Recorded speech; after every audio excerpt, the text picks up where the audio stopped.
Hey everyone, welcome back to Angle Samhita YouTube channel. Today, we're diving deep into the world of English grammar to explore a versatile word, would, W-O-U-L-D, would. Whether you are a beginner or looking to refine your skills, this video will cover everything you need to know about using would effectively. So let's get started. Based on the request received from our subscribers, I'm going to explain about the usage of would. Let's begin the video.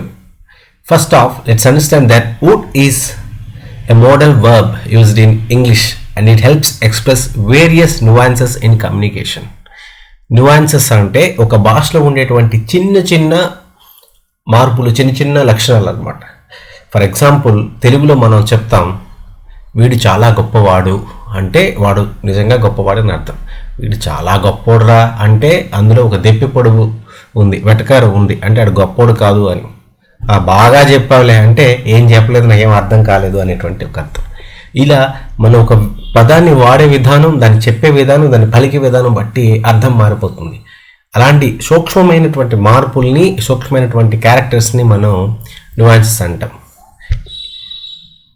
ఈ would అనేటువంటిది మన యొక్క ఫీలింగ్స్ని, మన యొక్క అభిప్రాయాల్ని, మనం ఏం చెప్పాలనుకుంటున్నామో దాన్ని ఎక్స్ప్రెస్ చేయడంలో ఉపయోగపడుతుంది. ఎక్కువగా మనం స్పోకెన్ ఇంగ్లీష్లో వుడ్ వాడాల్సి ఉంటుంది. అది ఏ ఏ సందర్భాల్లో మనం వుడ్ వాడతామో ఈ వీడియోలో కంప్లీట్గా నేర్చుకుందాం. First of all, it can indicate politeness.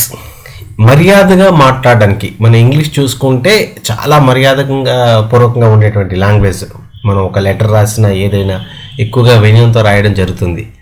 I beg to pardon, ఇవన్నీ కూడా pardon me, I beg to state, ఇలా లెటర్స్లో కూడా మనం ఎక్కువగా సారీ, పార్డన్ ఇవి ఎక్కువగా వాడుతూ పొలైట్నెస్ ఎక్కువగా చూపిస్తాం. ఆ విధంగా వుడ్ అనేటువంటిది కూడా ఎక్కువగా పొలైట్నెస్ చూపిస్తుంది. కాబట్టి వుడ్ అనేది ఇంగ్లీష్ స్పోకెన్ ఇంగ్లీష్లో ఎక్కువగా యూసేజ్ ఉంటుంది.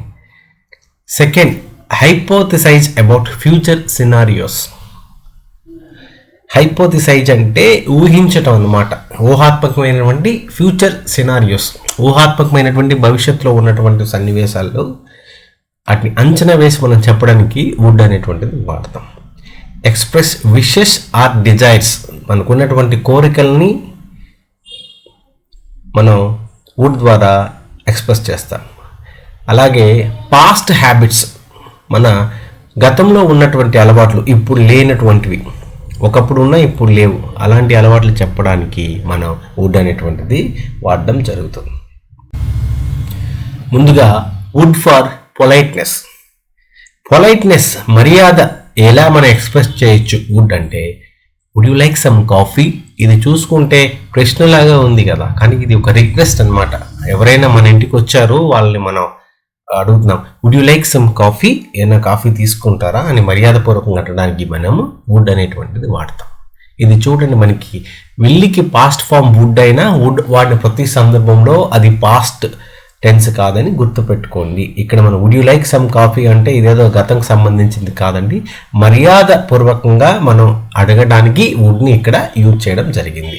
Next, I would appreciate it if you could help మీ.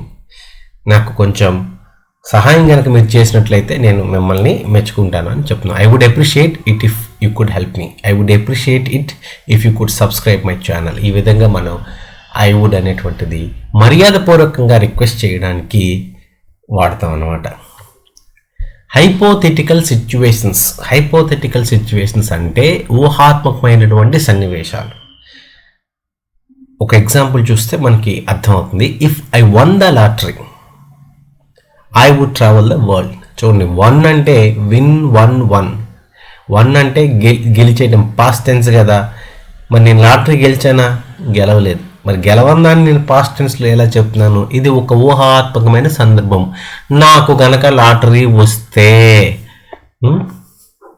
అదేదో పాట ఉంది కదా, నాకే గనక నీతోని గనక పెళ్ళైతే గనక అన్నట్టుగా, if I won the lottery, నాకే గనక లాటరీ వస్తే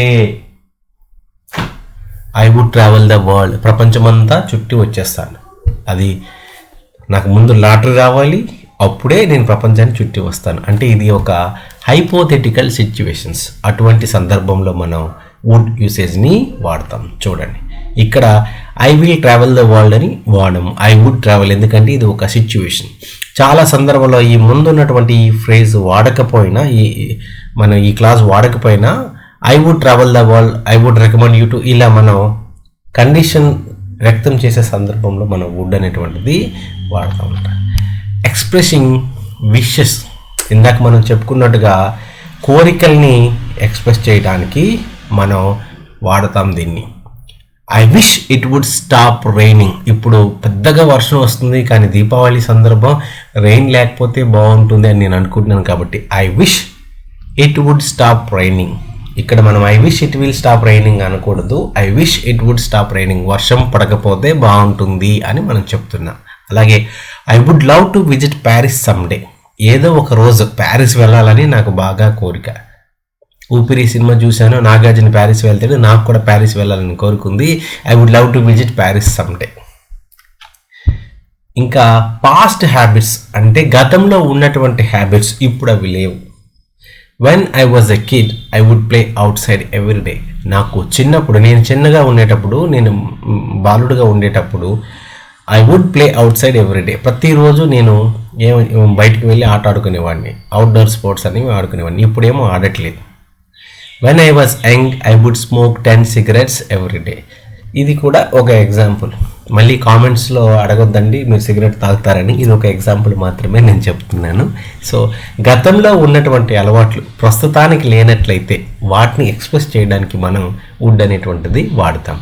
సో ఈ విధంగా మీకు అర్థమైంది కదండి. మొత్తం ఈ 4 సిచ్యువేషన్స్లో మనము వుడ్ అనేటువంటిది వాడతాం. ఒకటి పొలైట్నెస్, మర్యాదను ఎక్స్ప్రెస్ చేయడానికి.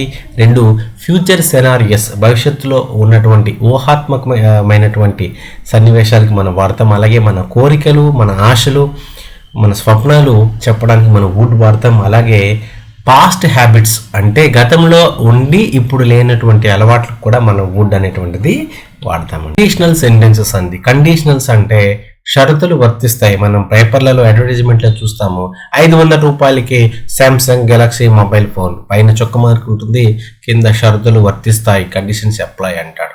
అలా ఈ కండిషన్స్ అప్లై అనేటువంటి సందర్భంలో మనం వుడ్ని వాడతాం. ఫర్ ఎగ్జాంపుల్ ఇక్కడ మనం చూసుకుంటే we will have a picnic అన్నాం అనుకోండి, మనం ఇవాళ పిక్నిక్ వెళ్తాం అని చెప్పేసి అనుకున్నాం, లేదా వచ్చే ఆదివారం మనం పిక్నిక్ వెళ్తాం, we will have a picnic అని చెప్తున్నాం. అంటే ఇది నిశ్చితం, ఖచ్చితంగా వెళ్ళిపోతాం, అప్పుడు విల్ వాడతాం. కానీ we would have a picnic అంటే ఏదో కండిషన్ ఉందన్నమాట. ఇక్కడ కండిషన్ ఏంటంటే if it were sunny we would have a picnic, ఒకవేళ ఆ వాతావరణం పొడిగా ఉండి ఎండ బాగా ఉంటే మనం పిక్నిక్ వెళ్తాము, మబ్బుగా ఉండి వర్షాలు పడితే వెళ్ళము అనేటువంటిది అనమాట. సో ఇలా కండిషన్స్ సెంటెన్సెస్ని ఎక్స్ప్రెస్ చేయడానికి కూడా మనము వుడ్ అనేటువంటిది వాడడం జరుగుతుంది. తరువాత వుడ్ వాడడంలో మనం చేసేటువంటి కామన్ మిస్టేక్స్ ఏవో చూద్దాం. Using would with definite time lines.